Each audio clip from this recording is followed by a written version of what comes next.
Et on en parle aussi, la mobilisation politique tous azimuts, les risques d'un retour de bâton.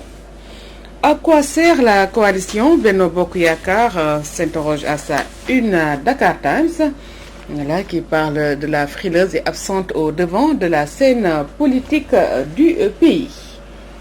Nouvelle offensive de la majorité, le troisième mandat à coup de fric, le titre du quotidien Critique. Le jeu trouble de Macky, report des locales et dérèglement du calendrier électoral, var à sa une l'info. Lutte contre le Covid-19, Macky annonce des vaccins made in Sénégal, les dessous d'une visite à Bruxelles. Et les quotidiens qui s'intéressent à Idrissa Seck qui retape son Rewmi mal en point suite à plusieurs départs. Nous sommes maintenant notre porte-parole d'Exit, Dr Abdourahmane Diouf, qui lance son parti. Et brouillage présidentiel s'exclame 24 heures. Si Macky Sall veut un troisième mandat, on lui donnera, martèle Madame Thérèse Faye Diouf. Et remobilisation des troupes, installation de communautés électoraux et autres, les locales avant l'heure, rencontre tous azimuts avec des autorités européennes, l'opération de séduction du président Sall à Bruxelles. Unification du camp anti-Macky en vue des locales, l'opposition à l'épreuve s'exclame le quotidien. Plusieurs semaines après la fin de la bataille, l'heure des meetings d'Or-Marteau. Voilà le titre du quotidien, Le Témoin. Meeting tous azimuts, Sonko affole Benno, rapporte à sa une, le quotidien Le Mandat. Les Échos donnent écho sur le durcissement du discours de l'ancien maire de Dakar, le nouveau Khalifa, plus de punch et de panache. Donnons Les Échos.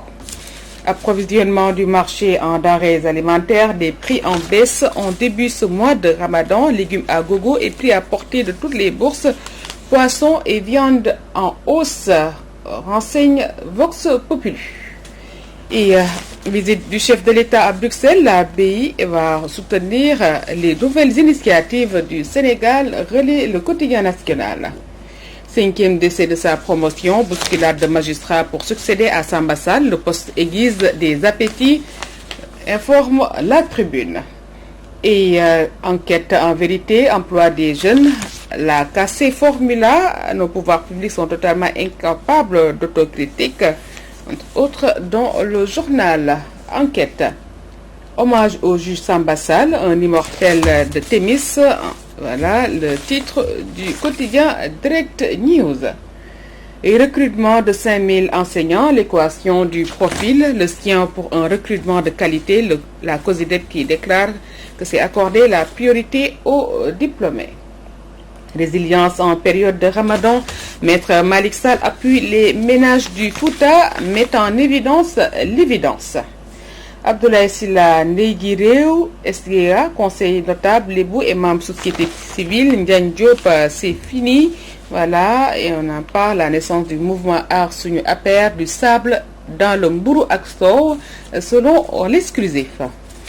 Énième désaccord entre pouvoir et opposition autour de la tenue des locales. Jeudi, la DER des DER et entretien avec Mamadou Dione, directeur général du Conseil sénégalais des chargeurs COSEC, sans langue de bois dans le journal.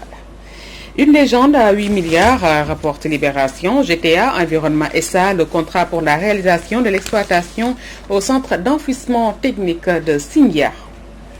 Et l'observateur qui se penche sur El Hadj Ndiaye, récit d'un insoutenable drame, victime d'un AVC. On l'a troué l'oreille pour vider le sang. Et voilà, le chanteur qui se confesse dans le journal et dit qu'il est paralysé du côté gauche. Et il est dégoûté, fatigué et déçu. Et passons au quotidien sportif record. Ligue des champions, Paris Saint-Germain-Bayern à 19h. Revanche parachevée ou remontada, point d'interrogation, soulève le quotidien. Et sans transition, Stade qui affiche le quart de finale, les quarts de finale retour C1, Chelsea favori contre Porto, le Bayern en bête, blessé à Paris. Et dans Sunu Lamb, Modou Lô met en garde Ama Baldé, il déclare: c'est mon combat, je veux la victoire.